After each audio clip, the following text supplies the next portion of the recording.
ಒಂದೇ ವೇದಿಕೆಯಲ್ಲಿ ಸತೀಶ್ ಜಾರಕಿಹೊಳಿ ಮತ್ತು ರಮೇಶ್ ಕತ್ತಿ.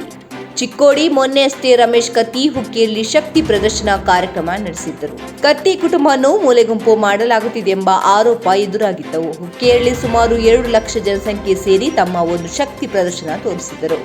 ಅದರ ಬೆನ್ನಲ್ಲೇ ಹುಕ್ಕೇರಿ ಮಠಕ್ಕೆ ಭೇಟಿ ನೀಡಿದ ಸತೀಶ್ ಜಾರಕಿಹೊಳಿ ಮಾಧ್ಯಮಗಳ ಪ್ರಶ್ನೆಗೆ ರಮೇಶ್ ಕತ್ತಿಯಷ್ಟು ಅರ್ಜೆಂಟ್ ನನಗಿಲ್ಲ ಅಂದಿದ್ದರು.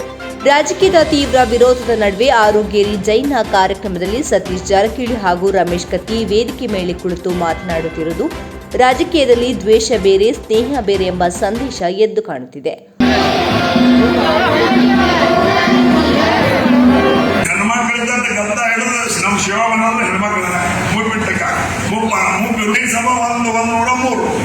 ಇನ್ನು ಮುಂದಿನ 15, 20, 30 ಆಗಬೇಕಾದ್ರೆ ಜನಸಂಖ್ಯೆ ಬೆಳಿಬೇಕು.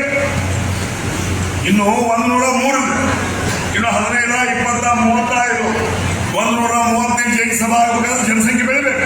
ಮತ್ತೆ ಜನಸಂಖ್ಯೆನೇ ಇಲ್ಲಂದ್ರೆ ಜೈನ ಸಭಾ ಯಾರು ಮಾಡೋದು? ಇನ್ನು ಮುಂದೆ ಕೊಂಡಾರ ಅವಾಗ ಮತ್ತೆ ಹಿಡ್ಕೊಂಡು ನಮ್ಮ ಮೈಂದಿನ ಮೂಡಿಸ್ಬೇಕಾಗತ್ತೆ. ಅದಕ್ಕೆಲ್ಲರಿಗೂ ಕೈ ಮುಗಿತರು. ಜೈನ ಸಮಾಜ ಸೂಕ್ಷ್ಮವಾಗಿರ್ತಕ್ಕಂಥ ಸಮಾಜ, ವಿಚಾರವಂತ ಸಮಾಜ. ಅಲ್ಲಿ ಅನುಪಾತದಲ್ಲಿ ಬಹಳ ಡಿಫರೆನ್ಸ್ ಐತಿ.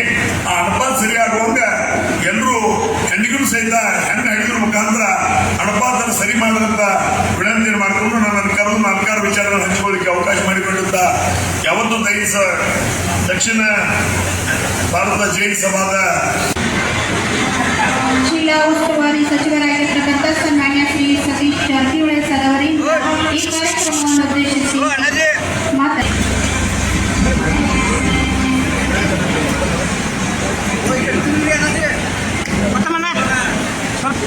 ನೋಡ್ತಾ ಇರಿ ಸುದ್ದಿ ಸ್ಫೋಟ ನ್ಯೂಸ್. ಇದು ಸುದ್ದಿಗಳ ಮಹಾಸ್ಫೋಟ.